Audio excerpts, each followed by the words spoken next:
Salam, mən Paşyanam. Bugün çox gülməli xəbərlər var. Amma bəzən də ağlayıram çünki siyasət çətindir. Bu niyə belə oldu? Yaxşı gülməyə davam edək. Ha! Honest vətəndaşlar! Ha! Amma biz qalib gələcəyik. Gələcək var, gələcək var, gələcək var. Camaat mənə deyirlər ki, guya mən halüsinasiya göbələklər yeyirəm. Samvel Karapetyan çıxıb efirdə elə ciddi danışır ki, elə bil mənim səhər yeməyim o bişirir. Samvel, canım, mənim halüsinasiya görməyim üçün göbələyə ehtiyacım var. Mən hər gün sənə baxanda onsuz da elə şeylər görürəm ki, onu heç bir göbələk insana göstərə bilməz.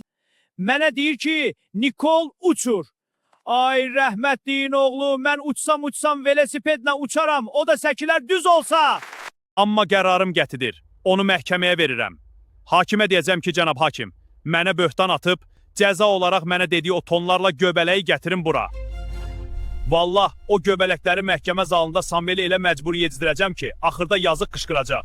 Nikol, bəsdir, artıq mən də səni gələcəkdə də baş nazir görürəm. Samvel Kremlin adamıdır. Kreml də göbələyi sevir, amma onlar Podolski göbələk yeyirlər. Mənə gələndə isə deyirlər ki, Nikol meşədə nəsə tapıb yeyib, indi özünü Napolyon sanır. Yox əzizlərim, mən özümü Napolyon sanmıram. Mən özümü sadəcə xilas etməyə çalışan velosipedçi Nikol sanıram. Napolyon heç olmasa atı var idi, mənim heç nivam da qalmayıb. Samvel deyir ki, mən reallıqdan qopmuşam. Qardaş, mən reallıqla üz-üzə gəlməmək üçün hər gün canlı yayım açıb öz-özümlə danışıram, sən hələ göbələkdən danışırsan. Xulasa! Məhkəmə planım belədir. Birinci mərhələdə nə edirik? Əlbəttə iddia qaldırırıq. İkinci mərhələdə isə maşın göbələyi məhkəmənin qabağına tökürük.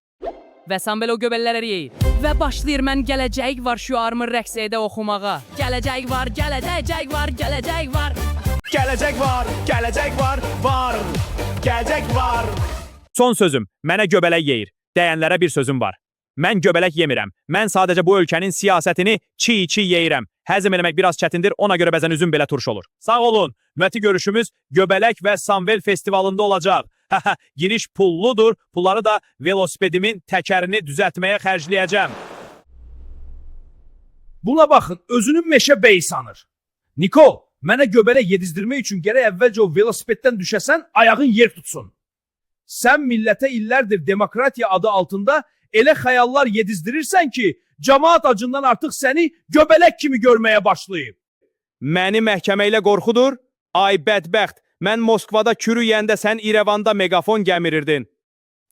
O tonlarla göbələyi yığ, sok cibinə, sərhədləri o qədər balacalatmısan ki, qışda az qalanda, hava, özün turşu qoyub yiyərsən.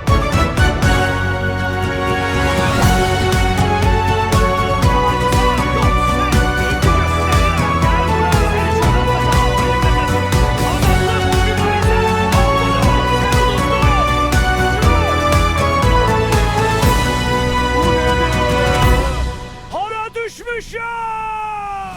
Adam üşüyor!